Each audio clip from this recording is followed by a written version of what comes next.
അസ്സലാമു അലൈക്കും. സുദർശൻ, അതായത് നമ്മൾ ഉസ്താദിനകത്ത് പറഞ്ഞു നിസ്കാരം മുറിക്കുന്നത് ഹറാമാണെന്ന് പറഞ്ഞു. വിശ്വാസത്തിന്റെ പേരിൽ നിസ്കാരം മുറിക്കുന്നത് ഹറാമാണെന്ന് പറഞ്ഞു. എനിക്ക് നമ്മൾ നിസ്കരിച്ചുകൊണ്ടിരിക്കുന്ന സമയത്ത് നമുക്ക് മോശമായ ഒരു ചിന്തയും വന്ന് നിസ്കാരത്തിന്റെ പ്രതിഫലം നഷ്ടപ്പെട്ടു എന്ന് തോന്നുന്ന രീതിയിൽ വരുന്ന നിസ്കാരം മുറിക്കുന്നുണ്ടല്ല ഹറാമാണോ, അതോ മുറിച്ച് വേറെ നിസ്കരിക്കണോ, അതോ അങ്ങനെ കണ്ടിന്യൂ നിസ്കരിക്കണോ വേണ്ടതെന്ന് പറഞ്ഞാൽ ഉപകാരം.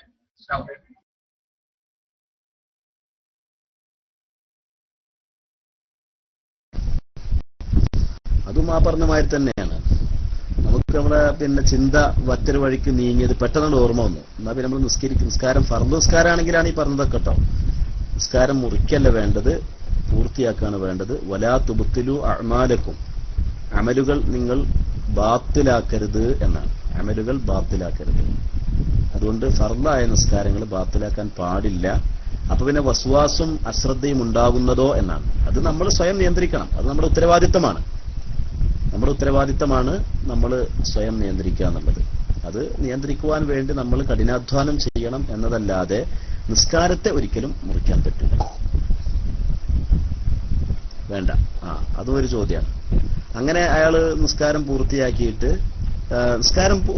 നിസ്കാരം പൂർത്തിയായ നിസ്കാരത്തിന്റെ സിഹത്തിന് അഥവാ അതിന്റെ ഷർത്തുകളും ഫർളുകളും മുഴുവൻ പാലിക്കപ്പെട്ടു എന്ന് ഉറപ്പുള്ള നിസ്കാരമാണെങ്കിൽ ആ നിസ്കാരം പിന്നെ മടക്കി നിസ്കരിക്കാൻ പാടില്ല എന്നാണ്. ഒന്നുകൂടി പറയാം. ഒരാൾ ഫർദ് നിസ്കരിച്ചു, പ്രസ്തുത നിസ്കാരം അതിന്റെ ഷർത്തുകളും ഫർളുകളും പൂർണ്ണമായി നിർവഹിക്കപ്പെട്ടു എന്ന് ഉറപ്പുണ്ടെങ്കിൽ പിന്നീട് ആ നിസ്കാരം മടക്കി നിസ്കരിക്കാൻ പാടില്ല. നിസ്കാരം മടക്കി നിസ്കരിക്കണമെന്നുണ്ടെങ്കിൽ രണ്ടാമതൊരു ജമാഅത്ത് കിട്ടുകയാണെങ്കിൽ ആ ജമാഅത്തിൽ മടക്കി നിസ്കരിക്കാം. അത് സുന്നത്താണ്. അല്ലാത്ത രൂപത്തിൽ മടക്കി നിസ്കരിക്കാൻ പാടില്ല, തെറ്റാണ്.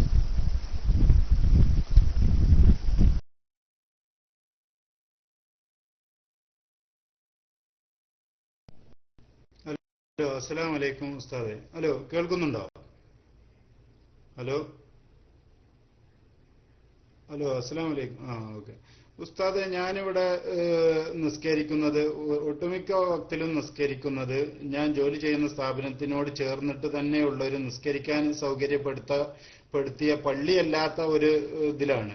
അപ്പോ അവിടെ സ്ഥിരമായിട്ടൊരു ഇമാമൊന്നും ഇല്ല. അവിടെ ആ ചുറ്റുവട്ടത്ത് ജോലി ചെയ്യുന്നവരിൽ തന്നെയുള്ള ആരെങ്കിലുമൊക്കെ ഇമാമ് നിൽക്കാറാണ്. അപ്പൊ ചില സമയങ്ങളിൽ ആ ചുറ്റുവട്ടത്തൊക്കെ ജോലി ചെയ്യുന്ന പാകിസ്ഥാനികളായ ചിലർ ഇമാമ് നിൽക്കാറുണ്ട്. അപ്പോ അവർക്ക് വ്യക്തമായിട്ട് ഉച്ചരിക്കാൻ ഫാത്തിഹ പോലും ശരിയായിട്ട് ഉച്ചരിച്ച് ഓതാൻ അറിയാത്ത പലരും നിൽക്കാറുണ്ട്. അപ്പൊ ഇങ്ങനത്തെ അവസ്ഥയിൽ അവിടെ തന്നെ ജോലി ചെയ്യുന്ന മലയാളിയായ ഒരു ഉസ്താദ് പറഞ്ഞത്, അങ്ങനെയുള്ള ആളുകൾ ഇമാമത്ത് നിൽക്കുമ്പോൾ അദ്ദേഹം ഒറ്റക്ക് നിസ്കരിക്കുന്നു എന്നുള്ള രീതിയിലാണ് നിയത്ത് ചെയ്യാറ്. എന്നിട്ട് അവരുടെ കൂടെ തന്നെ നിസ്കരിക്കും, പക്ഷേ ഇമാമത്തിന്റെ നിയത്ത് വെക്കാറില്ല എന്ന്. അങ്ങനെ ചെയ്യാൻ പറ്റുമോ എന്നാണ് ചോദിക്കുന്നത്. കാരണം ഈ ഉസ്താദ് സംസ്ഥാനക്കാരനാണെന്ന് എനിക്ക് തോന്നുന്നു. കാരണം അദ്ദേഹം ഒരിക്കൽ പറഞ്ഞിട്ടുണ്ടായിരുന്നു, ആ രീതിയിലുള്ള ഒരു കാര്യം പറഞ്ഞിട്ടുണ്ടായിരുന്നു. അതുകൊണ്ടാണ് ഞാൻ സംശയം ചോദിച്ചത്. അസ്സലാമു അലൈക്കും വറഹ്മത്തുള്ളാഹി.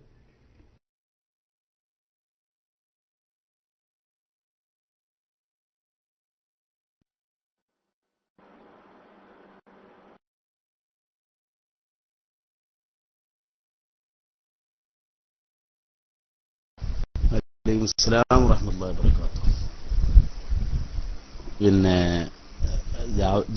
ജാവീദിന്റെ ചോദ്യം അതിൽ കുറച്ച് ഭാഗം ഞാൻ എന്റെ ശ്രദ്ധ, ഈ PM-കൾ ഇങ്ങനെ ഒരുപാട് ആളുകൾ, പ്രത്യേകിച്ച് ഈ വിദേശത്ത് ജോലി ചെയ്യുന്ന ഓസ്ട്രേലിയ, പോളണ്ട്, അതുപോലെ അമേരിക്ക, അവിടെ നിന്നൊക്കെയുള്ള ആളുകൾ ഇങ്ങനെ PM ചെയ്യുമ്പോഴേ നമ്മൾ അതിന്റെ ശ്രദ്ധ മാറിയതാണ്.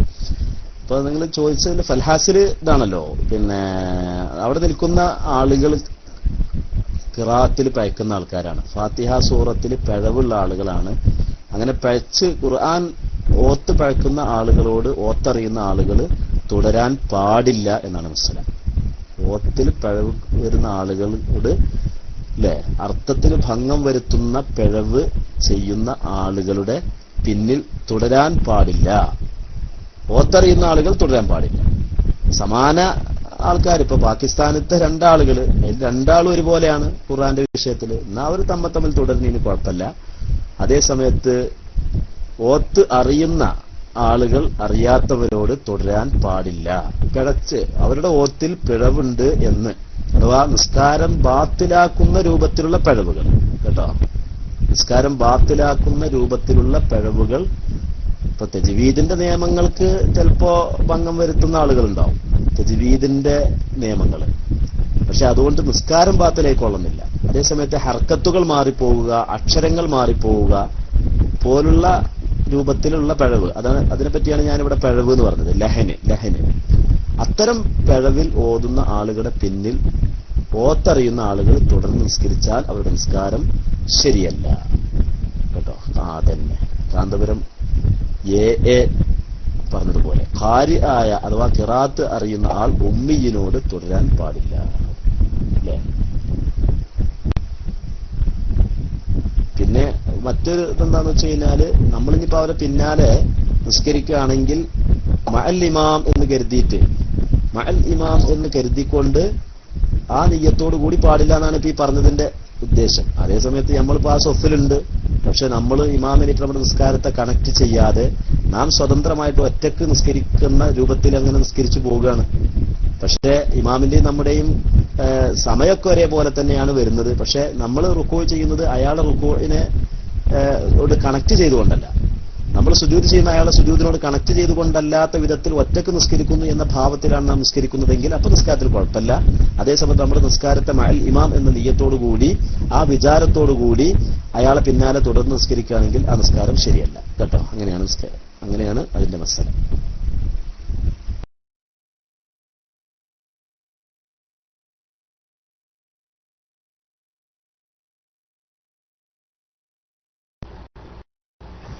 അസ്സലാമു അലൈക്കും വറഹ്മത്തുള്ളാഹി വബറകാതുഹു. എന്റെ ശബ്ദം കേൾക്കുന്നുണ്ടോ? പ്രിയപ്പെട്ട ബഹുമാനം നിറഞ്ഞ എം.ടി. ദാരിമി ഉസ്താദിനോട് ചോദിക്കാനുള്ളത്, നേരത്തെ എല്ലാവരും ചോദിച്ചതാണ്, ആവർത്തനമാവുമോ എന്ന് ഭയമുണ്ട്. ഈ നെരിയാണിക്ക് താഴെ വസ്ത്രം ഇതിനെ പറ്റി ധരിക്കുന്നതിനെ പറ്റിയുള്ള ഒരു നബിദിന പ്രോഗ്രാമിൽ പങ്കെടുത്തപ്പോൾ അവിടുത്തെ കുട്ടികൾ സ്റ്റേജിൽ അവതരിപ്പിച്ച ഒരു പരിപാടിയാണ്.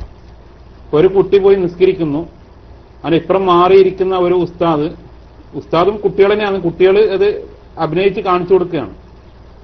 അപ്പം വീണ്ടും അയാളോട് പോയി നിസ്കരിക്കാൻ വേണ്ടി നിർദ്ദേശിക്കുന്നു. അയാൾ വീണ്ടും വന്നു, വീണ്ടും നിന്റെ നിസ്കാരം ശരിയായിട്ടില്ല, നീ പോയിട്ട് വീണ്ടും നിസ്കരിക്കാന്ന് പറയും. അങ്ങനെ 3 പ്രാവശ്യം ഈ കുട്ടിയെ ഈ ഉസ്താദ് എന്ന് പറയുന്ന ആള് ഇരിക്കുന്ന ആള് പറഞ്ഞയക്കുകയും 3ാമത്തെ പ്രാവശ്യം അദ്ദേഹം വന്നപ്പോൾ അദ്ദേഹത്തോട് പറഞ്ഞു, നിന്റെ വസ്ത്രം നെരിയാണിക്ക് താഴെയായിരുന്നു, അതുകൊണ്ട് നിന്റെ നിസ്കാരം ശരിയായിട്ടില്ല, അതുകൊണ്ടാണ് ഞാൻ അങ്ങനെ പറഞ്ഞത്. അപ്പോൾ ഇത് പിന്നെ പ്രവാചകന്റേതാണോ ഉമർ റളിയല്ലാഹുവിന്റെ ചരിത്രത്തിലാണോ എനിക്കറിയില്ല. അപ്പൊ അത് തെറ്റിപ്പോരുണ്ട ഉസ്താദ് തിരുത്തി തരുകയും വേണം. അപ്പൊ അങ്ങനെ ഒരു സംഭവം നടന്നിട്ടുണ്ടോ? അപ്പം ശരിക്ക് നിസ്കാരം ശരിയാവൂല എന്നല്ല ഇതിൽ നിന്ന് വരുന്നത്. അപ്പൊ അത് അഹങ്കാരത്തോടുകൂടി ആണെങ്കിലും മറ്റൊക്കെ ആണെങ്കിലും ഇത് എങ്ങനെയാണ് ഇതിന്റെ വിധി ഒന്ന് അറിയാൻ താല്പര്യമുണ്ട്. മൈക്ക് റിലീസ് ചെയ്യുന്നു. അസ്സലാമു അലൈക്കും.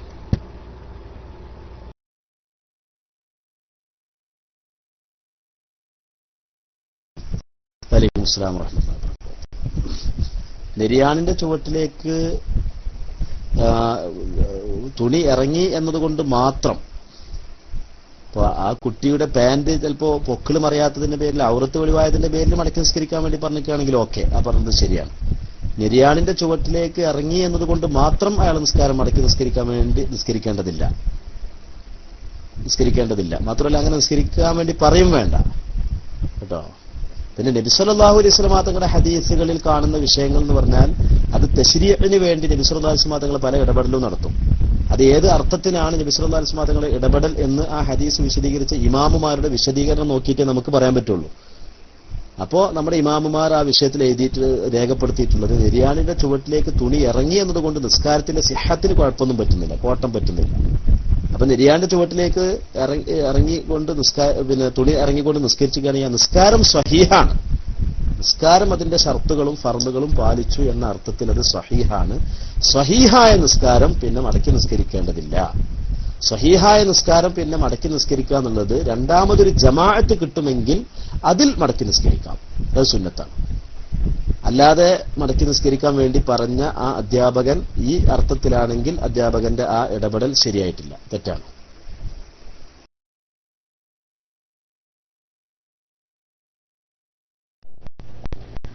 അസ്സലാമു അലൈക്കും.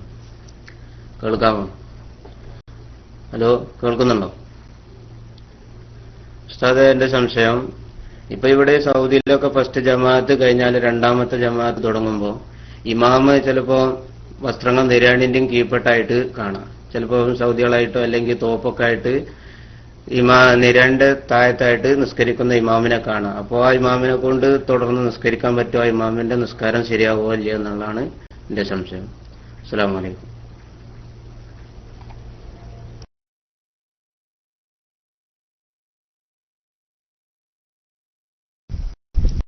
ഇതൊക്കെ നമ്മൾ നേരത്തെ പറഞ്ഞ ഒറ്റ ആ പോയിന്റിൽ നിന്നാ മതി.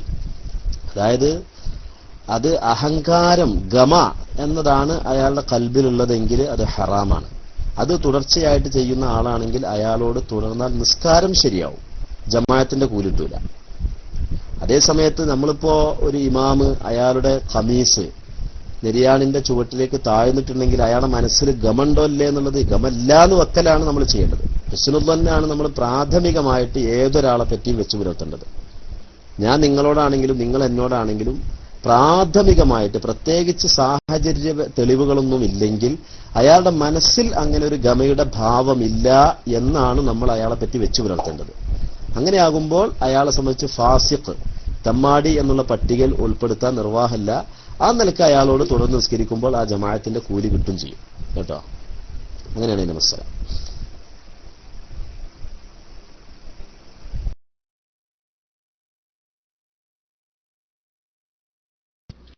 അസ്സലാമു അലൈക്കും വറഹ്മത്തുള്ളാഹി തആല വബറകാതുഹു.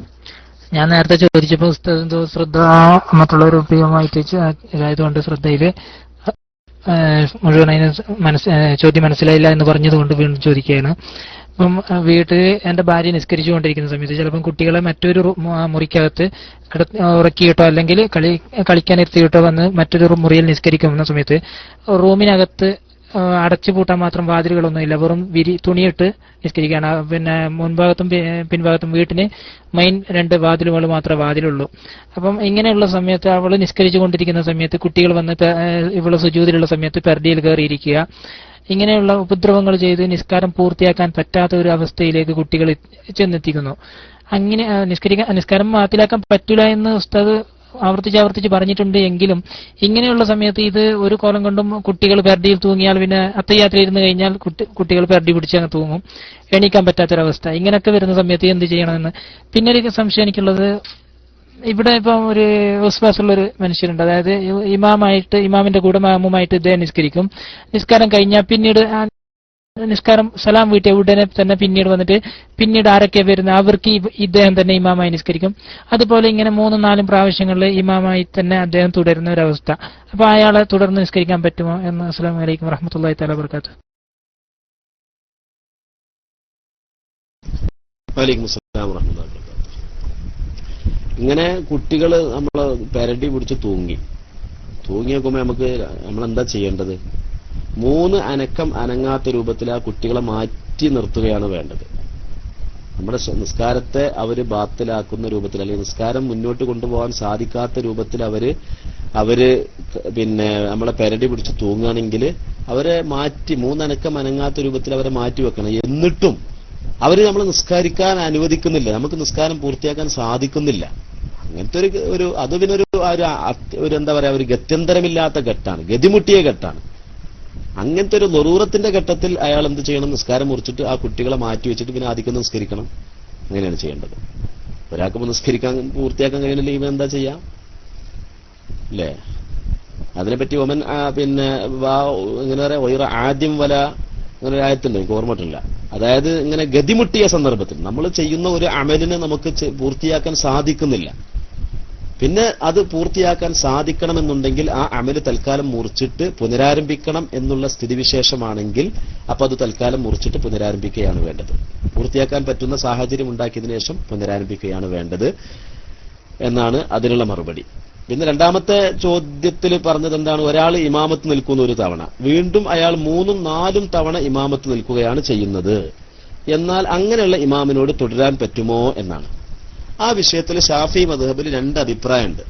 അതായത് ഫർദ് നിസ്കാരങ്ങളെ തുടർന്നുള്ള ജമാഅത്തുകളിൽ എത്ര തവണ മടക്കി നിസ്കരിക്കാൻ പറ്റും? എത്ര തവണ മടക്കി നിസ്കരിക്കാൻ പറ്റും? ഒരു തവണ മാത്രമേ മടക്കി നിസ്കരിക്കാൻ പറ്റൂ എന്നാണ് ഷാഫിഈ മദ്ഹബിലെ പ്രബലമായ അഭിപ്രായം. ആ അഭിപ്രായം വെച്ചുകൊണ്ട് അമല് ചെയ്യുന്നയാൾക്ക് അയാളുടെ മൂന്നാമത്തെയും നാലാമത്തെയും ജമാഅത്തുകളിൽ പിന്തുടർന്ന് നിസ്കരിക്കാൻ പാടില്ല. കാരണം ആ ഇമാമിന്റെ നിസ്കാരം ശരിയല്ല. ഇനി ആ ഇമാമ് എത്ര തവണയും ജമാഅത്തായിട്ട് മടക്കി നിസ്കരിക്കാം എന്നുള്ള അഭിപ്രായം വെച്ച് അമല് ചെയ്യുന്ന ആളാണെങ്കിൽ ആ ഇമാമിനെ തുടരൽ ജായിസുമാണ്. അങ്ങനെയാണ് അത് വിശദീകരിച്ചുകൊണ്ടാണ് അതിന് മറുപടി പറയേണ്ടത്. അയാൾ ഏതു അഭിപ്രായം വെച്ചിട്ടാണ് മൂന്നാമത്തെയും നാലാമത്തെയും ജമാഅത്തുകൾക്ക് നേതൃത്വം വഹിക്കുന്നത് എന്നാണ് ചിന്തിക്കേണ്ടത്. അതിൽ ഒരു തവണയല്ലാതെ രണ്ടാമതൊരു തവണയല്ലാതെ പിന്നീട് മടക്കി നിസ്കരിക്കാൻ പാടില്ല എന്ന ഖൗല് വെച്ചുകൊണ്ട് നിസ്കരിക്കുന്നവനാണെങ്കിൽ അയാൾ തുടരാൻ പാടില്ല. കാരണം അയാൾ നിസ്കാരം സഹീഹല്ലാത്തതുകൊണ്ട്. അതേസമയത്ത് പറ്റും എന്നുള്ള അഭിപ്രായം വെച്ചുകൊണ്ടാണ് അയാൾ നിർവഹിക്കുന്നതെങ്കിൽ അയാളെ തുടരുന്നതിന് കുഴപ്പമൊന്നുമില്ല. അങ്ങനെയാണ് ആ വിഷയത്തിലുള്ള മസല.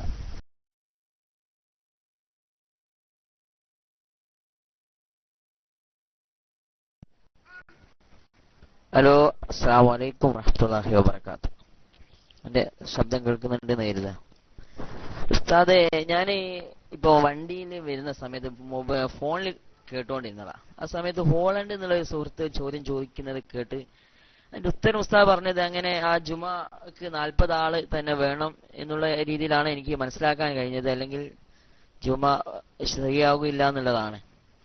അങ്ങനെയാണോ ഉസ്താദ് അന്ന് വിവരിച്ചത്? കാരണം ഞാനത് ശരിക്കും കേട്ടില്ല. കാരണം വണ്ടിയിലായത് കൊണ്ടും എനിക്ക് ഒരു പോളണ്ട് എന്നായിരുന്നോ, പോളണ്ട് എന്തോന്ന് കേട്ട് ഞാൻ. പോളണ്ട് ഏതൊരു സ്ഥലത്ത്, മുസ്ലിങ്ങളില്ലാത്തൊരു സ്ഥലത്ത് എന്നെല്ലാം പറഞ്ഞ് ഉസ്താദ് ഒന്നും കൂടി എനിക്ക് വിശദീകരിച്ച് അതിനെപ്പറ്റി അതിന്റെ ഒരു ബാക്കി ചോദ്യം ഒന്ന് ചോദിക്കാനോ? ഓക്കെ, അസ്സലാമു അലൈക്കും.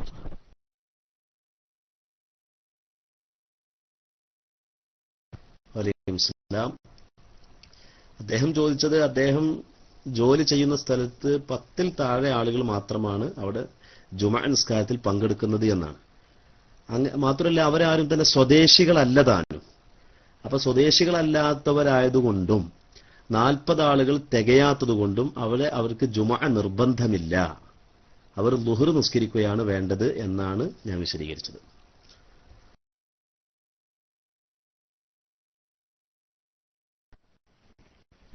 അസ്സലാമു അലൈക്കും വറഹ്മത്തുള്ളാഹി വബറകാതുഹു. സ്വദേശികളാണെങ്കിൽ 40 ആള് തികയേണ്ട ആവശ്യമില്ല ജുമക്ക് എന്നുള്ളതാണോ അതിൽ ഉസ്താദിന്റെ ഒരു മറുപടി?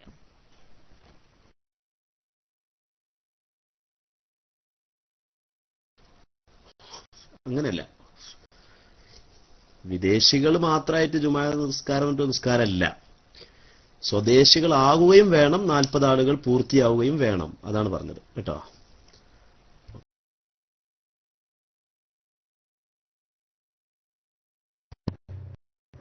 ഹലോ, അസ്സലാമു അലൈക്കും.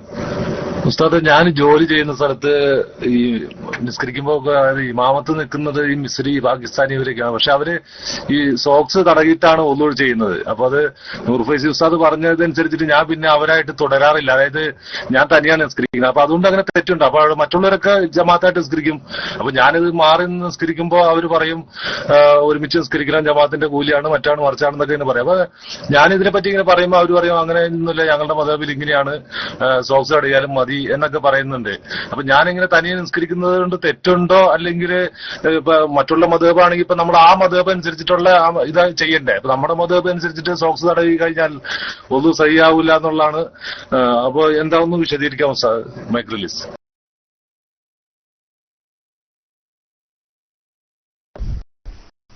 നമ്മുടെ മദ്ഹബ് അനുസരിച്ച് ജീവിക്കുന്ന ആളുകൾ അങ്ങനെ സോക്സ് തടവി നിസ്കരിക്കുന്നവരോട് തുടരാൻ പാടില്ല.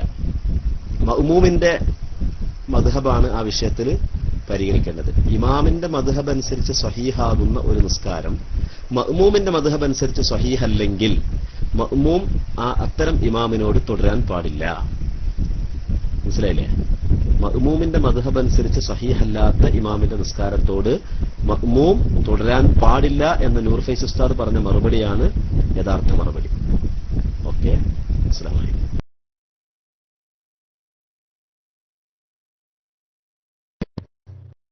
അപ്പൊ അങ്ങനെ അവിടെ ഇപ്പൊ ജമാഅത്ത് നടക്കുമ്പോൾ നമ്മൾ തനിയെ മാറി നിന്ന് ഒറ്റയ്ക്ക് നിസ്കരിക്കുന്നതുകൊണ്ട് വിരോധമുണ്ടോ?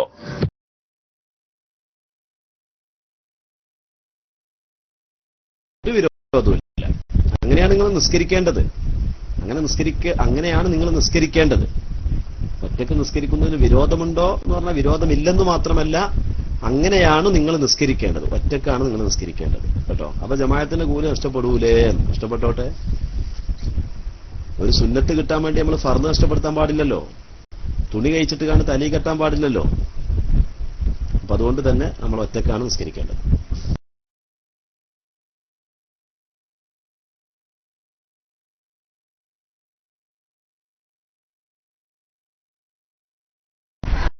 അസ്സലാമു അലൈക്കും. ശബ്ദം കേൾക്കുന്നുണ്ടോ?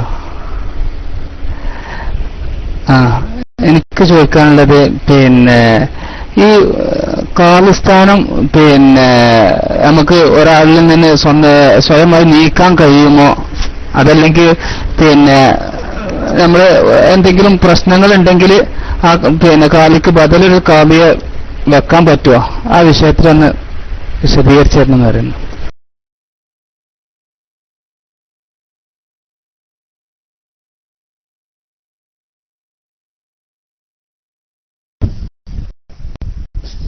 ഈ വിഷയത്തിലെന്ന് വെച്ചിട്ടുണ്ടെങ്കിൽ ഒരു കാലുള്ള സ്ഥലത്ത് മറ്റൊരു കാലിനെ നിശ്ചയിക്കുക എന്നുള്ള രീതി തുടങ്ങിയത് ഏൽപ്പിക്കാരാണ് ആദ്യമായിട്ട് തുടങ്ങിയത്. ഇപ്പൊ എന്റെ കയ്യിൽ തന്നെ ഉണ്ട് ഒരു സിറാജ് ദിനപത്രത്തിന്റെ ഒരു കട്ടിങ് ഞാനിപ്പോ എടുക്കുകയാണ്. എന്റെ പഴയ ഫയലിൽ നിന്ന് പഴയ ഒരു സിറാജ് ദിനപത്രത്തിന്റെ ഒരു കട്ടിങ് ഞാനിപ്പോ തൽക്കാലം നിങ്ങൾക്ക് വേണ്ടി വായിച്ചു തരാം. ഒറ്റ മിനിറ്റ് നിങ്ങളൊന്ന് ക്ഷമിക്കണം. കിട്ടിയിട്ടുണ്ട്. ഞാനൊരു കട്ടിങ് വായിക്കുകയാണ്. ഇത് സിറാജ് ദിനപത്രം 2008 ഓഗസ്റ്റ് മാസം 18 തിങ്കൾ. 2008 ഓഗസ്റ്റ് മാസം 18 തിങ്കൾ. ഇതിലുള്ളത് ഇങ്ങനെയാണ്: എടക്കുളം മഹല്ല് ഖാദിയായി ഖലീൽ തങ്ങൾ ചുമതലയേറ്റു. തിരൂർ. എടക്കുളം മഹല്ല് ഖാദിയായി സയ്യിദ് ഇബ്രാഹിമുൽ ഖലീലുൽ ബുഖാരി ചുമതലയേറ്റു. എടക്കുളം കുന്നുംപുറത്ത് നടന്ന ചടങ്ങിലാണ്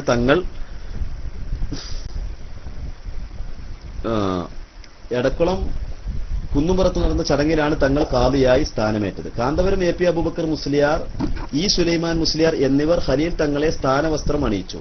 നേരത്തെ എടക്കുളം മഹല്ല് Sunni Jamaat committee president E P Bappu ഹാജിയിൽ നിന്നും ഖലീൽ തങ്ങൾ ബൈഅത്ത് ചെയ്ത് ഖാദി സ്ഥാനം ഏറ്റെടുത്തു. തുടർന്ന് നടന്ന പൊതുസമ്മേളനത്തിൽ Samastha Kerala Jamiyyathul Ulama general secretary Kanthapuram A P Abubakar Musliyar മുഖ്യപ്രഭാഷണം നടത്തി. മാസം ഉറപ്പിക്കൽ മാത്രമല്ല ഖാദിയുടെ ജോലിയെന്നും മഹല്ലിൽ നടക്കുന്ന മുഴുവൻ അനിസ്ലാമിക പ്രവണതകളെയും ഇല്ലായ്മ ചെയ്യുകയെന്ന ഭാരിച്ച ഉത്തരവാദിത്വവും ഖാദിയിൽ നിക്ഷിപ്തമാണെന്നും. എന്തൊക്കെ ഈ പറയുന്നത്? ഖാദിയിൽ നിക്ഷിപ്താണ് പറഞ്ഞാൽ അപ്പൊ ഖാദിക്ക് മാത്രമാണെന്നോ? അംറു ബിൽ മഅറൂഫ് വ നഹ്യു അനിൽ മുൻകർ നടത്തുക എന്നുള്ളത് എല്ലാ മുക്കല്ലഫായ ആളുകൾക്കും ബാധിച്ചതാണ്. ഇത് ഖാദി മാത്രമൊന്നല്ല.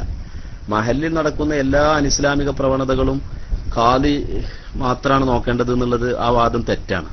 ഇതിൽ പറഞ്ഞത് ഖാദിയിൽ നിക്ഷിപ്തമാണെന്ന് പറഞ്ഞത്. ഖാദിയിൽ നിക്ഷിപ്തൊന്നുമല്ലത്. ഖാദിക്കും അംറു ബിൽ മഅറൂഫ് നിർബന്ധമാണ്. മൻ റആ മിൻകും മുൻകറൻ ഫൽയുഗയ്യിറുഹു ബിയദിഹി ഫഇല്ലം യസ്തതി ഫബിലിസാനി ഫഇല്ലം യസ്തതി ഫബിഖൽബിഹി വദാലിക അദ്അഫുൽ ഈമാൻ എന്നാണ്.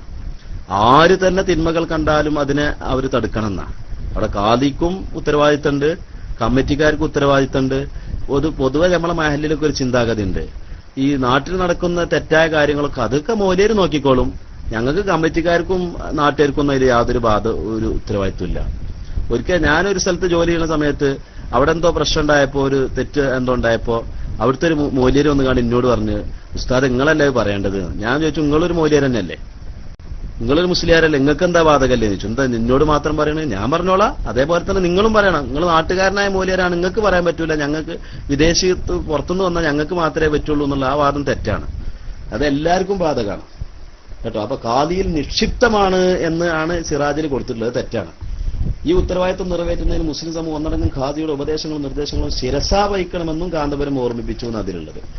ഈ എടക്കുളം മഹല്ലിൽ അന്ന് ബഹുമാനപ്പെട്ട പാണക്കാട് സയ്യിദ് മുഹമ്മദ് അലി ശിഹാബ് തങ്ങൾ ഖാദിയാണ്.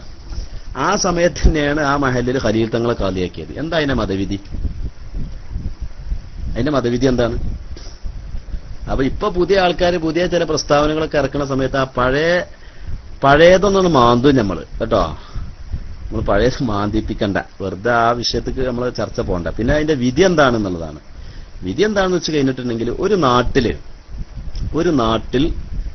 ഉള്ള ഖാദിയെ പിരിച്ചുവിടുവാൻ അത് മതിയായ കാരണങ്ങളുണ്ടെങ്കിൽ, ഫിഖ്ഹിൽ പറഞ്ഞ മതിയായ കാരണങ്ങളുണ്ടെങ്കിൽ, അല്ലേ?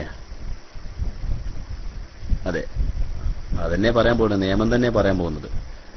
ഒരു നാട്ടിൽ ഖാദിയെ പിരിച്ചുവിടുവാനുള്ള മതിയായ കാരണങ്ങൾ എന്ന് വെച്ചാൽ ഫിഖ്ഹിന്റെ കിതാബുകളിൽ പറഞ്ഞ കാരണങ്ങൾ ഉണ്ടെങ്കിൽ അയാളെ പിരിച്ചുവിടുവാനുള്ള അധികാരം നിയമിച്ച ആളുകൾ ആരാണോ എങ്കിൽ അവർക്കുണ്ട് കേട്ടോ.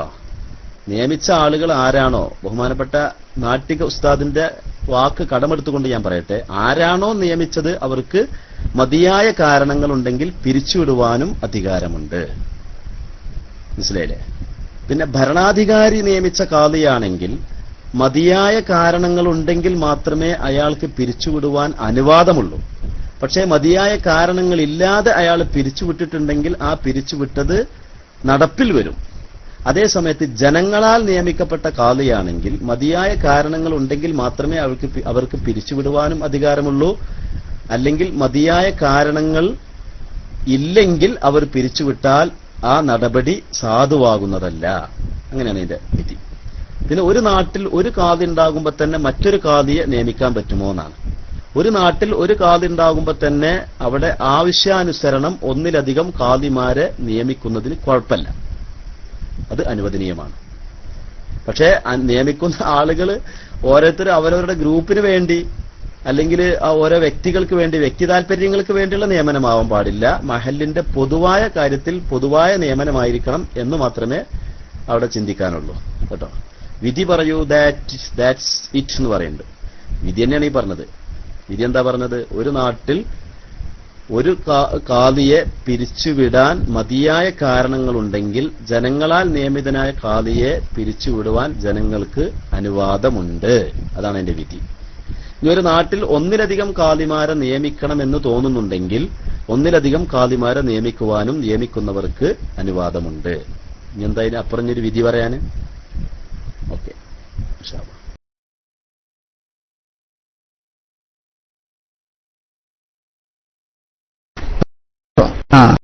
ആ പിരിച്ചുവിടാനുള്ള കാരണങ്ങൾ ഉണ്ടായിരുന്നല്ലോ, ആ കാരണങ്ങൾ എന്തൊക്കെയാണെന്ന് പറഞ്ഞുതരാം.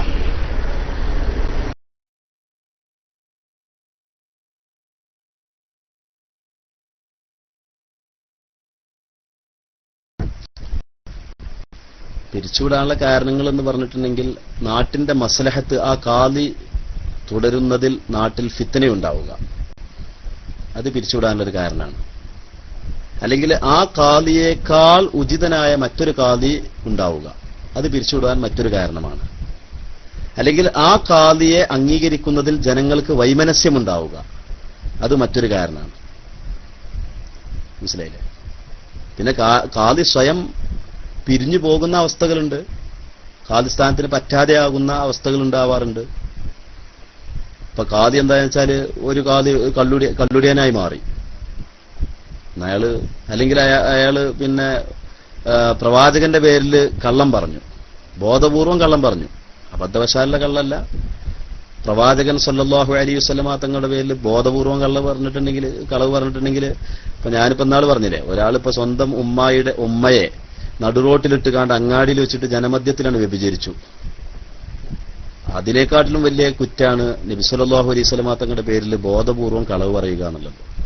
അങ്ങനെയുള്ള തെറ്റുകളൊക്കെ ചെയ്തിട്ടുണ്ടെങ്കിൽ അയാൾ സ്വയം ഭ്രഷ്ടനാവും. എന്നിട്ട് അയാൾ പിരിഞ്ഞു പോകണില്ലെങ്കിൽ അയാളെ കമ്മിറ്റി കൂടിക്കാണ് നിങ്ങളെ പിരിച്ചുവിട്ടു എന്നുള്ള എഴുത്തു കൊടുക്കേണ്ടി വരും. എന്നിട്ട് അയാൾ പിരിഞ്ഞു പോയില്ലെങ്കിൽ പിന്നെന്താ ചെയ്യേണ്ടതെന്ന് വെച്ചാൽ പിന്നെ ഇപ്പൊ അത് സാധാരണക്കാർക്ക് പറഞ്ഞു കൊടുക്കേണ്ട ആവശ്യമില്ല.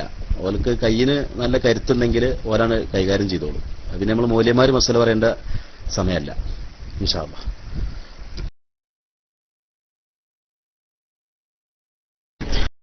അപ്പൊ ഒരു നാട്ടില് ഏറ്റവും കൂടുതൽ വിവരമുള്ള ആളാണ് അവിടുത്തെ ഖാദിയാകാനുള്ള അർഹന്. ഇപ്പത്തെ ഖാദിനേക്കാളും വിവരമുള്ള ആൾക്കാരുണ്ടെങ്കിൽ പിന്നെ ആ പഴയ ഖാദിനെ നമുക്ക് ഒഴിവാക്കിയിട്ട് പുതിയ ഖാദിനെ വെക്കാന്നാണ് ഉസ്താദ് പറഞ്ഞത് അല്ലേ?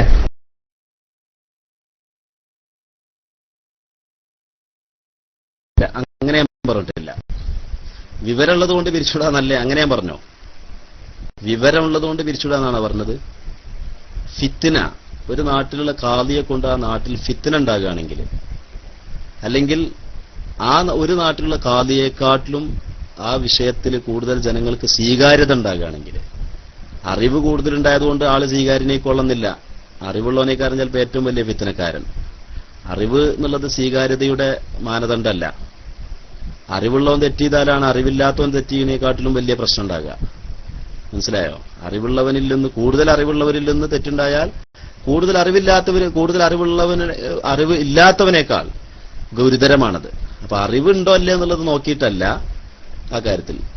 ഇപ്പൊ കൂടുതൽ കൂടുതൽ പിന്നെ മഹല്ലത്തിന്, കൂടുതൽ അതിന്റെ സെറ്റപ്പിന് കൂടുതൽ, അല്ലെങ്കിൽ ജനങ്ങളുടെ കൂടുതൽ പിന്തുണ, അത്തരം കാര്യങ്ങളൊക്കെയാണ് അതിൽ മാനദണ്ഡം. അല്ലാതെ ഇപ്പോ അറിവ് എന്ന് പറഞ്ഞിട്ടുണ്ടെങ്കിൽ ഇപ്പൊ ഒരാൾക്ക് ഒരു വിഷയത്തിൽ, ഒരു ഫന്നിൽ ഒരാൾക്ക് കൂടുതൽ അറിവുണ്ടാവും, ഫിഖ്ഹിൽ ഒരാൾക്ക് നല്ല അറിവുണ്ടാവും, അതേസമയത്ത് ജമ്മില് മറ്റവർക്ക് ഈ കാര്യം കൂടുതൽ അറിവുണ്ടാകുക. അപ്പൊ അതൊക്കെയെന്ന് പറഞ്ഞാൽ അതെങ്ങനെ അളക്കുക? സാധാരണക്കാർക്ക് ഇപ്പൊ എങ്ങനെ അളവ്? താടിന്റെ പിന്നെ വലിപ്പം നോക്കിയിട്ടാണോ, പിന്നെ അല്ലെങ്കിൽ സംസാരത്തിന്റെ പിന്നെ ഒച്ച നോക്കിയിട്ടാണോ അറിവ് അളക്കല്?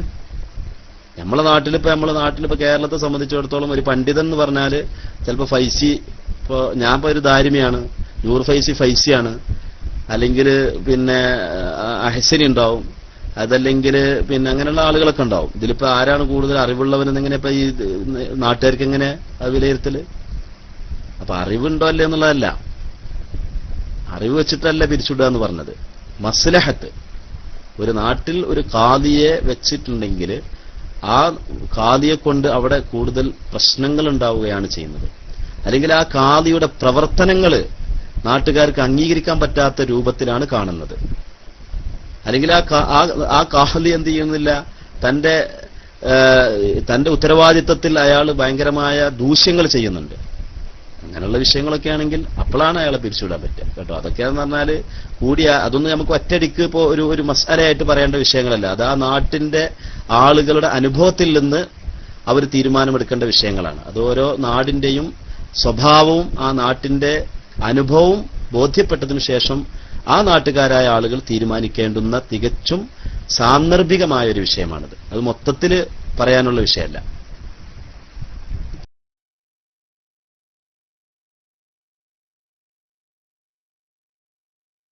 അപ്പൊ ചുരുക്കി പറഞ്ഞാൽ ഒരു നാട്ടിലല്ല, ഓരോ ഗ്രൂപ്പിനും ഓരോ കാലുമാരെ നിശ്ചയിക്കേണ്ടി വരുന്ന അപ്പൊ നിങ്ങൾ പറഞ്ഞത്.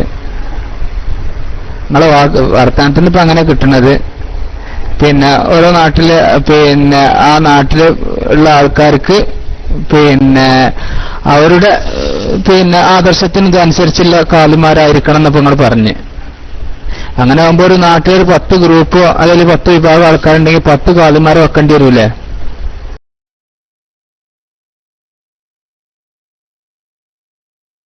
ഞാൻ പറഞ്ഞിട്ടില്ലല്ലോ അങ്ങനെ. ഓരോ ഗ്രൂപ്പുകാർക്കും അനുസരിച്ച് ഖാദിയെ വെക്കണം എന്ന് ഞാൻ പറഞ്ഞോ? നാട്ടുകാരാണ് ഖാദിയെ നിയമിക്കേണ്ടത്. നാട്ടിലുള്ള ഓരോ ഗ്രൂപ്പുകാരും ഖാദിനെ വെക്കണം എന്നല്ല പറഞ്ഞത്. ഓരോ മഹല്ലും ആ മഹല്ലിന്റെ ജനറൽ ബോഡി നിശ്ചയിച്ച കമ്മിറ്റി ഉണ്ടാവും. ആ കമ്മിറ്റിയാണ് ഖാദിയെ നിയമിക്കേണ്ടത് കേട്ടോ. അല്ലാതെ ഓരോ ഗ്രൂപ്പുകാർ യോഗം ചേർന്നിട്ട് ഇടക്കുളത്ത് ഖലീഫത്തങ്ങളെ ഖാദിയാക്കിയ മാതിരി. ശിഹാബ് തങ്ങൾ അവിടെ പരമ്പരാഗതമായിട്ട് കുറേ കാലമായിട്ട് ഖാദിസ്ഥാനം വഹിച്ചു വരുന്ന ശിഹാബ് തങ്ങൾ, അദ്ദേഹം നിലനിൽക്കെ പിന്നെ ഖലീൽ തങ്ങൾ അവിടെ ഖാദിയാക്കിയാലോ? അതെന്തിന്റെ പേരിലാണ് ഖാദിയാക്കിയത്? ആ ഗ്രൂപ്പുകാരവിടെ ഖാദിയാക്കി. അങ്ങനെ ഖാദിയാക്കണം എന്നല്ല ഞാൻ പറഞ്ഞത് കേട്ടോ. അങ്ങനെ ഖാദിയാക്കണം എന്ന് ഞാൻ പറഞ്ഞിട്ടില്ല. ഞാൻ പറഞ്ഞതിൽ നിന്ന് ഞാൻ പറയാത്ത കാര്യം ഞാൻ പറഞ്ഞു എന്ന് പറഞ്ഞുകൊണ്ട് കളവ് പറയരുത്. അങ്ങനെ കളവ് പറയുന്ന ഒരാളെയും ഖാദിയാക്കാൻ പറ്റൂല. കാരണം ഒരാൾ പറയാത്ത കാര്യം പറഞ്ഞു എന്ന് പറഞ്ഞാൽ കളവ് പറയാം. കളവ് എന്നുള്ളത് ഹറാമല്ലേ? ഹറാമ് ചെയ്യുന്നവന് ഫാസിഖല്ലേ? അപ്പൊ അങ്ങനെ കളവ് പറഞ്ഞുകൊണ്ട് ആൾക്കാരൊന്നും എന്ത് ചെയ്യാൻ പാടില്ല.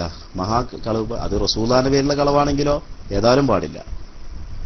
അങ്ങനത്തെ കളവ് പണ്ട് നാട്ടിക ഉസ്താദ് പറഞ്ഞ ഇപ്പോഴും എനിക്ക് ഓർമ്മ വരികയാണ്. കോഴിക്കോട് അന്ന് നടന്ന ചരിത്ര പ്രസിദ്ധമായ പ്രസംഗത്തില് എന്തു പറഞ്ഞു? നാട്ടിക ഉസ്താദ് പറഞ്ഞല്ലോ, പിന്നെ അവൻ ഖാദിയായ സ്ഥലങ്ങളിൽ അയാൾ ഖാദി അല്ലാതെയായിരിക്കുന്നു എന്ന് പറഞ്ഞല്ലോ. അങ്ങനെയുള്ള തോന്നിയാസം പറഞ്ഞിട്ടുണ്ടെങ്കിൽ അവരൊക്കെ ഖാദി ഓട്ടോമാറ്റിക്കലായിട്ട് അവരെന്താവും? പുറത്തു പോകും കേട്ടോ. അപ്പൊ ഞാൻ പറയാത്ത കാര്യങ്ങൾ പറയത് മസലയാണ്. മസലയാവുമ്പോ കൃത്യമായിട്ട് പറഞ്ഞത് മാത്രം പറയണം. ഞാൻ പറയാത്ത കാര്യങ്ങൾ ഉണ്ടെങ്കിൽ നിങ്ങൾക്ക് ചോദിക്കാം. അങ്ങനെയാണെങ്കിൽ ഇങ്ങനെ പറ്റുമോ ഇങ്ങനെ പറ്റുമോ എന്നുള്ളത് ഗ്രൂപ്പുകാർക്ക് ഗ്രൂപ്പിന്റെ അടിസ്ഥാനത്തിൽ ഖാദിയെ നിശ്ചയിക്കാൻ പറ്റുമോ പറ്റൂലേ, അത് നിങ്ങൾക്ക് വേറെ ചോദ്യമായിട്ട് ചോദിക്കുക എന്നല്ലാതെ ഞാൻ പറഞ്ഞു എന്ന് പറഞ്ഞു കാണും നിങ്ങൾ പറയരുത്. ഞാൻ പറഞ്ഞിട്ടില്ലല്ലോ. ഞാൻ പറഞ്ഞിട്ടുണ്ടോ സുഹൃത്തുക്കളെ? ഞാൻ അങ്ങനെ പറഞ്ഞോ? ഗ്രൂപ്പിന്റെ അടിസ്ഥാനത്തിൽ ഖാദിയെ നിശ്ചയിക്കണം എന്ന് ഞാൻ പറഞ്ഞോ? പിന്നെ ഇങ്ങനെ ഞാൻ പറഞ്ഞു എന്ന് അയാൾ പറഞ്ഞത്? അപ്പൊ അങ്ങനെ പറയരുത് കേട്ടോ, അത് നുണയാണ്.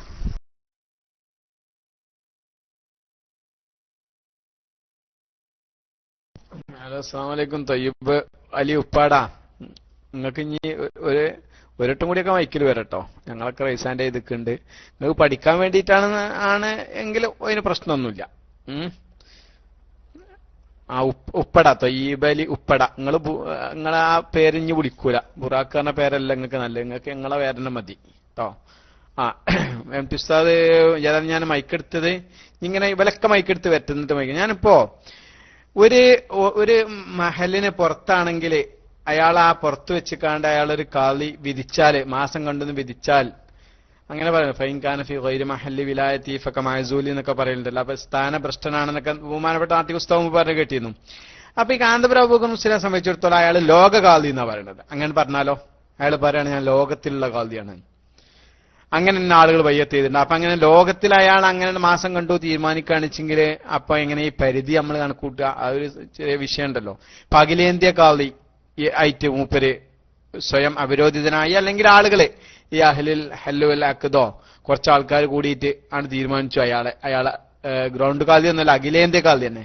അങ്ങനെ അയാളിപ്പോ ആണ്ട് വിധിച്ചു. അങ്ങനെ ഉണ്ടെച്ചെങ്കിൽ നമ്മൾ എന്തായിരിക്കും ഇപ്പൊ അവിടെ ആ മസല നമ്മൾ അയാളെ അത് കേട്ടിക്കാണ് നമ്മൾ മാസം പെരുന്നാളൊക്കെ ഉറപ്പിക്കുന്നതിന്റെ ഇതെന്താണെന്നും കൂടി ഉസ്താദ് ഒന്ന് പറഞ്ഞിട്ടുണ്ട്. അപ്പൊ മൂപ്പര് അങ്ങനെയുള്ള ഒരിപ്പോ ജില്ലാ കാളി, സംസ്ഥാന കാളി, അഖിലേന്ത്യാ കാളി, ആലോക കാളി, എന്തൊക്കെയുണ്ടോ അവിടെയൊക്കെ കാളിയാണ്.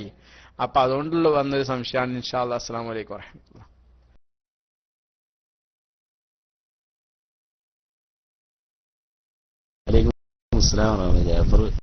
ജാഫറിലേക്ക് തോക്കിന്റെ ഉള്ളിലേക്ക് എന്തിനാ വെടിവെക്കണത്? നിങ്ങൾ തന്നെ ആ ഇബാറത്ത് വായിച്ചപ്പോൾ അതിനൊന്നും നിങ്ങളതിന് മറുപടി ഇല്ലേ? അതായത് പിന്നെ ഈ ഉള്ളവനെ പിന്നെ ദർസ് പഠിക്കുന്ന കാലത്ത് ഒരു പെരുന്നാള് അന്നെന്താ വെച്ചാൽ ശനിയാഴ്ച പെരുന്നാൾ ആഘോഷിക്കും AP ഭാഗം, ഞായറാഴ്ചയാണ് യഥാർത്ഥത്തിൽ പെരുന്നാള്. അങ്ങനെ സംഭവം ഉണ്ടായല്ലോ.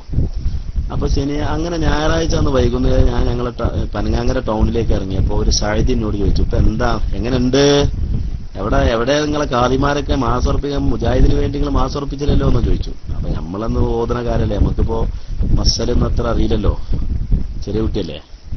ഞാനെന്ത് പറഞ്ഞു, ഇൻഷാ അല്ലാഹ് നാളെ ഞാനതിന് മറുപടി പറയാം എന്ന് പറഞ്ഞു. അപ്പൊ എനിക്ക് വാശിയായി, ഇതിന്റെ യാഥാർത്ഥ്യം എന്താണെന്ന് അറിയണം എന്നുള്ളൊരു വാശി. അപ്പൊ അന്ന് കിടങ്ങയത്ത് മുൻകൂട്ടി നിശ്ചയിച്ച ഒരു പരിപാടി ഉണ്ടായിരുന്നു ബഹുമാനപ്പെട്ട നാട്ടിക ഉസ്താദിന്. മുൻകൂട്ടി അന്ന് SKSF തന്നെയുണ്ടോ, SKSFന്റെ ആളുകൾ നിശ്ചയിച്ച ഒരു പരിപാടി ഉണ്ടായിരുന്നു. ആ പരിപാടിക്ക് നാട്ടിക ഉസ്താദ് പ്രസംഗിക്കാൻ വന്നു. അന്ന് നാട്ടിക ഉസ്താദ് ഇതിലേക്കുള്ള ചില സൂചനകൾ നൽകി. അന്നത്തെ മാസപ്പിറ വിവാദത്തിലേക്ക് സൂചനകൾ നൽകി. അന്ന് ജീപ്പ് എടുത്തിട്ടാണ് പോയത്. പനങ്ങാങ്കരന്ന് ഒരു ജീപ്പിൽ പോയി, അതിൽ തൂങ്ങിപ്പിടിച്ചിട്ട് ഈ ഉള്ളവനും പോയി.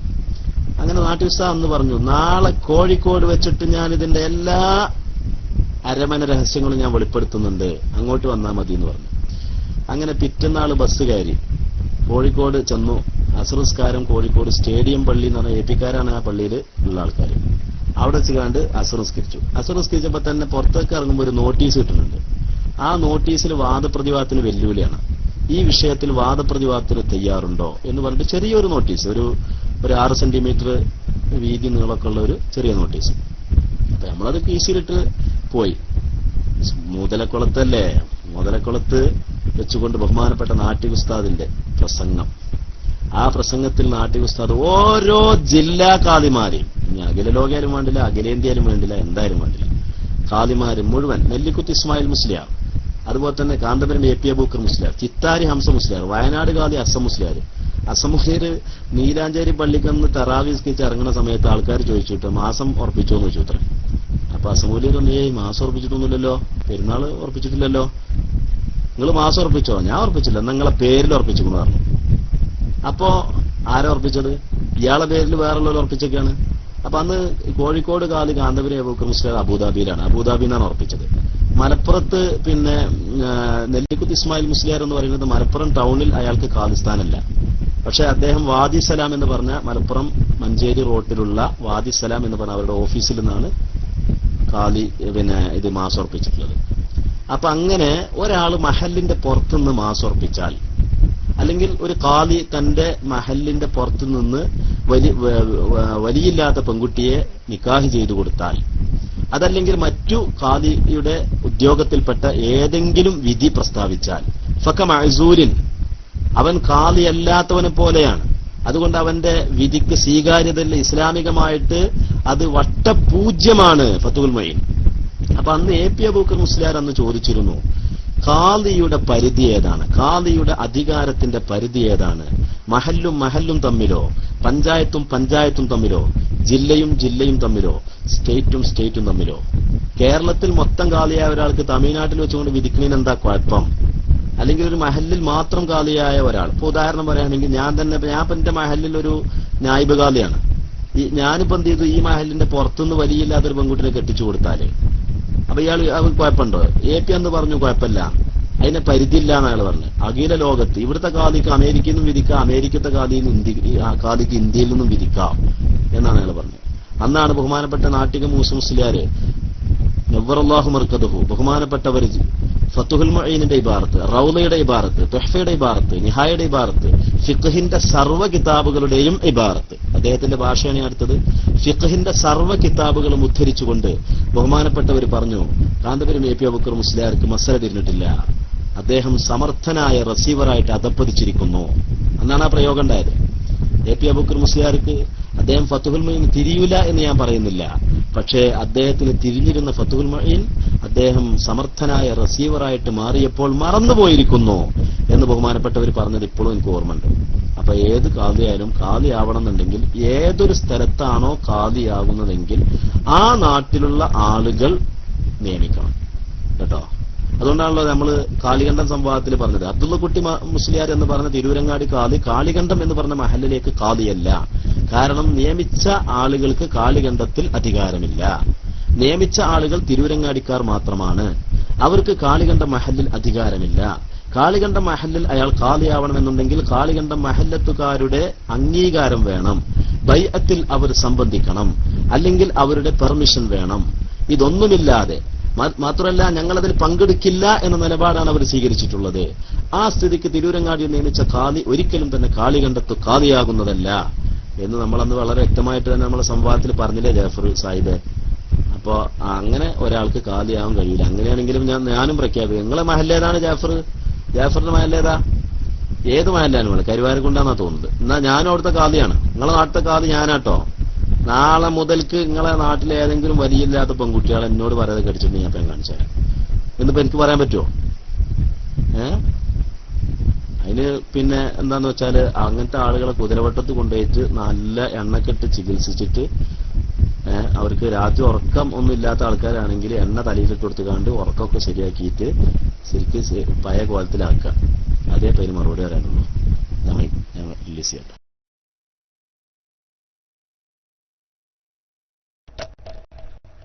അസ്സലാമു അലൈക്കും വറഹ്മത്തുള്ളാഹി വബറകാത്തു.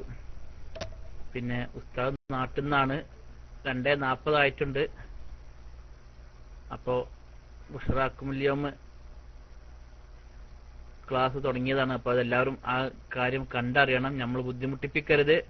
അത്യാവശ്യക്കാർ മാത്രം ഒന്ന് ചോദിച്ചുകൊണ്ട് അല്ലെ ഉസ്താദ് നേരം വെളുക്കോളിരിക്കാൻ തയ്യാറാണ്, സുബിൻസ്കാരത്ത് മാത്രം. പക്ഷെ നാളെ നേരം വെളുത്താൽ വീണ്ടും ദർസ്, അതുപോലെ പ്രഭാഷണങ്ങൾ ഇതൊക്കെ ഉണ്ട്. സുന്നത്ത് ജമാഅത്തിന്റെ ആദർശ പരിപാടി പ്രഭാഷണങ്ങൾക്ക് നടത്താൻ പോവാനുണ്ട്. അപ്പോൾ ബുറാക്കിനെപ്പോലുള്ള ആളുകൾ സത്യം മനസ്സിലാക്കാൻ വേണ്ടിയാണെങ്കിലും ഒക്കെ, അത് വെറുതെ ഒരു ടൈം പാസിനാണെങ്കിൽ ഇതുകൊണ്ടൊന്നും കാര്യമില്ല. ബുറാക്കെ ചിന്തിക്കുക നിങ്ങളുടെ നേതാക്കന്മാരുടെ അവസ്ഥ.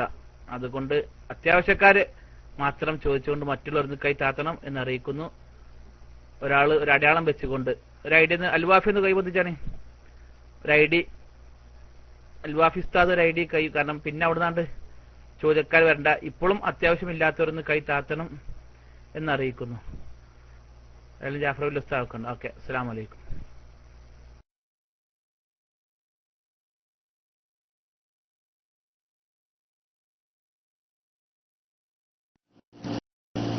ഹലോ, അസ്സലാമു അലൈക്കും.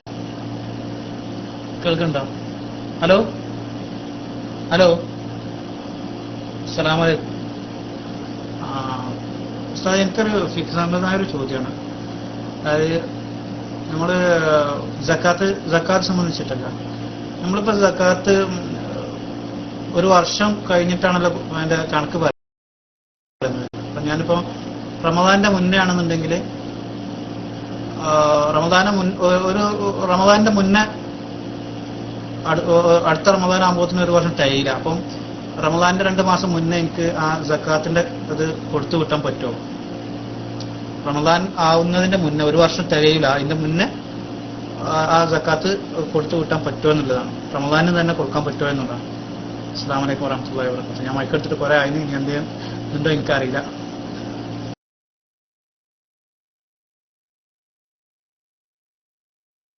വലൈക്കും അസ്സലാം വറഹ്മത്തുള്ളാഹി വബറകാതുഹു. ഒറ്റ വാക്കിൽ മാത്രം മറുപടി വരാം. സംഗതി സമയം ഒരുപാട് അതിക്രമിച്ചിട്ടുണ്ട്. ഫിത്ർ സക്കാത്ത് ആണെങ്കിൽ പറ്റൂല. റമദാന് മുമ്പ് ഫിത്ർ സക്കാത്ത് മുന്തിച്ചു കൊടുക്കാൻ പറ്റൂല. അല്ലാത്ത സക്കാത്തുകളാണെങ്കിൽ നിസാബ് പൂർത്തിയായിട്ടുണ്ടെങ്കിൽ, ഓരോ സക്കാത്തിനും നിസാബുണ്ട്. ആടാണെങ്കിൽ 40 ആട്, ഒട്ടകമാണെങ്കിൽ 5 ഒട്ടകം, നെല്ലാണെങ്കിൽ ഇത്ര, ഗോതമ്പാണെങ്കിൽ ഇത്ര, അങ്ങനെ ഓരോ കണക്കുണ്ടല്ലോ. ആ കണക്ക് മുഴുവൻ നിലവിലുണ്ടെങ്കിൽ അത് കൊല്ലം പൂർത്തിയാകുന്നതിന് മുമ്പ് കൊടുത്തു വീട്ടാവുന്നതാണ്. പക്ഷെ അങ്ങനെ കൊടുത്തു വീട്ടുമ്പോൾ ഒരുപാട് നിയമങ്ങൾ പാലിക്കേണ്ടതുണ്ട്. അത് വിശദമായിട്ട് പറയേണ്ടതാണ്. ഒറ്റവാക്കിൽ മാത്രം പറയാം. കൊല്ലം പൂർത്തിയാകുന്ന സന്ദർഭത്തിൽ സക്കാത്ത് ബാധ്യതപ്പെട്ടവൻ സക്കാത്ത് കൊടുക്കാനും സക്കാത്ത് വാങ്ങിയവൻ സക്കാത്ത് കൊടുക്കുന്നവൻ സക്കാത്ത് കൊടുക്കുവാൻ ബാധ്യതപ്പെട്ടവനും സക്കാത്ത് വാങ്ങിയവൻ സക്കാത്ത് വാങ്ങാൻ അർഹതപ്പെട്ടവനുമായിട്ടുണ്ടായിരിക്കണം എന്ന നിബന്ധന അവിടെ പാലിക്കേണ്ടതുണ്ട്. അപ്പൊ താങ്കൾ ഈ പറഞ്ഞ ചോദ്യത്തിൽ നേരത്തെ മുൻകൂർ കൊടുത്ത സക്കാത്ത് വാങ്ങിയവൻ കൊല്ലം പൂർത്തിയാകുന്ന സന്ദർഭത്തിൽ വാങ്ങാനുള്ള അർഹത നഷ്ടപ്പെട്ടു പോയ ആളാണെങ്കിൽ അവിടെ സക്കാത്ത് വീണ്ടും അർഹതപ്പെട്ട ആളുകൾക്ക് കൊടുക്കേണ്ടി വരും.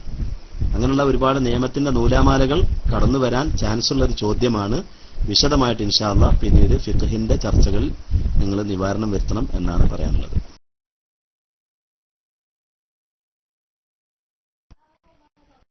അസ്സലാമു അലൈക്കും വറഹ്മത്തുള്ളാഹി വബറകാതുഹു.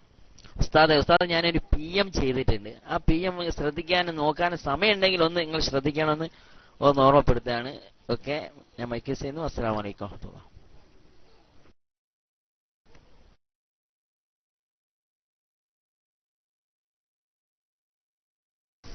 താങ്കളുടെ PM ഞാൻ ശ്രദ്ധിച്ചില്ല. ഒരുപാട് PMകൾ വന്നപ്പോൾ അതൊക്കെ ക്ലോസ് ചെയ്തൊക്കെയാണ്. അപ്പൊ താങ്കളുടെ PM ഏതാണെന്നുള്ളത് ഇനി ആർച്ചീവിൽ പോയിട്ട് PM പരിശോധിക്കണം. എന്നിട്ടേ എനിക്ക് പറയാൻ കഴിയുള്ളൂ. ഇൻഷാ അല്ലാഹ് പിന്നീട് ഒരുക്കാവാം.